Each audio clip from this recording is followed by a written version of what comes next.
कर्मा की मला ते माझी नगरसेवकाचं नाव साठी आपण सगळ्यांनी या ठिकाणी बोलवलेलं आहे.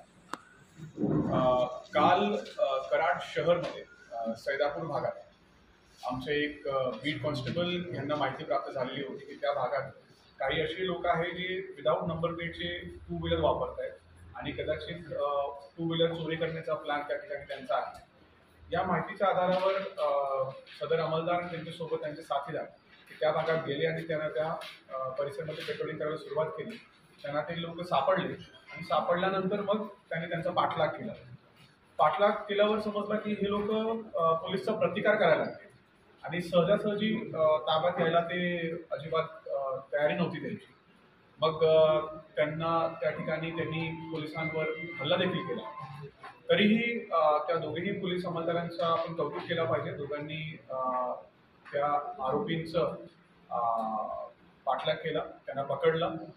या आरोपींना ज्यावेळेस पकडल्यानंतर यांची झडती घ्यायला सुरुवात केली तर ह्या आरोपींकडे शस्त्र सापडले. त्यांच्याकडे अग्निशस्त्र होते. त्यांच्यासोबत लाईव्ह राऊंड होते. एकूण 3 वेपन आणि 3 लाईव्ह राऊंड या आरोपींकडनं प्राप्त झालेले आहेत. आणि त्या भागात दरोडा घालण्याची त्यांची तयारी होती असं समजून येत होतं त्यांच्यावरून, ओव्हरऑल त्यांच्या हालचालीवरून. एक आरोपी त्याच्यामधून मात्र त्यावेळेस पडून गेलेला होता. 4 अंमलदारांनी 4 आरोपींना ताब्यात घेतलं आणि बहादुरी दाखवली. ह्या आरोपींना तात्काळ मग पोलीस स्टेशनला आणलं गेलं आणि आणल्यानंतर मग यांची इंट्रोगेशनची प्रक्रिया सुरू करण्यात आली. इंट्रोगेशनमध्ये भरपूर गोष्टी आता वेगवेगळ्या प्रकारच्या आम्हाला समजायला लागले, म्हणजे त्याला खूप वेळ लागला. त्यामुळे काल आम्ही आपल्याशी माहिती शेअर नाही करू शकतो. संध्याकाळीपर्यंत इन्फॉर्मेशन गोळा करता इंट्रोगेशन करता अशी माहिती प्राप्त झाली की ही एक टोळी आहे.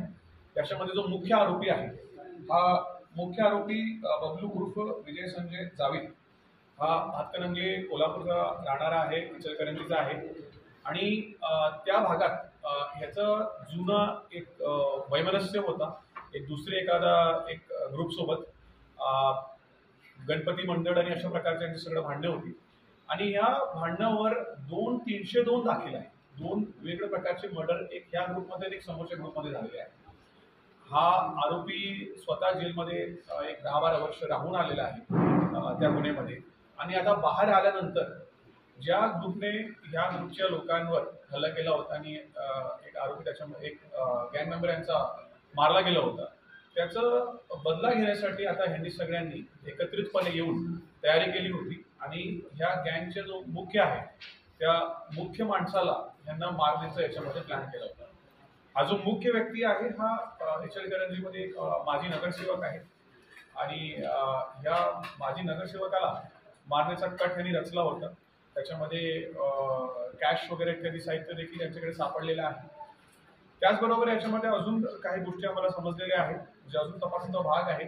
परंतु यांनी ह्या कटाला रचण्यासाठी आणि ह्या मारण्याचा ह्या गुन्ह्याला करण्यासाठी लागणारे जे पैसे आहेत ते पैसे गोळा करण्यासाठी देखील त्यांनी वेगवेगळ्या सोनाराच्या दुकानांची रेकी पण केली होती. आणि याच्यामध्ये सोलापूर जिल्ह्याचे काही भाग आहे, आपले साताऱ्याचे काही भाग आहे, कर्नाटकमध्ये गुलबर्गा जिल्ह्यामध्ये काही भाग आहेत. त्या ठिकाणी देखील यांनी रेकी केली होती आणि सोनाराचं दुकान लुटून हे पैसे गोळा करण्याची तयारी पण यांनी केली होती. अशा प्रकारचा हा गँग आहे. त्याच्यामध्ये काल दुपारीपर्यंत 4 आरोपी आपल्या ताब्यात होते. अजून एक आरोपी याच्यामध्ये सापडलेला आहे, तो देखील आपल्या ताब्यात आहे. त्याच्यामध्ये आज न्यायालयात या आरोपींना हजर करून यांची जास्त पोलीस कस्टडी घेण्याचा आम्ही प्रयत्न करणार आहे. आणि याच्यामध्ये अजून ह्या वेपन कुठनं आलेले होते, पैसे कुठनं अजून यांनी गोळा केलेले आहेत, काही साथीदारांना यांना गोळा करायचा होता, त्या साथीदारांना कुठून ते गोळा करणार होते, ही सगळी गोष्टी ज्या आहेत तपासमध्ये आम्ही यापुढे निष्पन्न करण्याचा प्रयत्न करणार आहोत.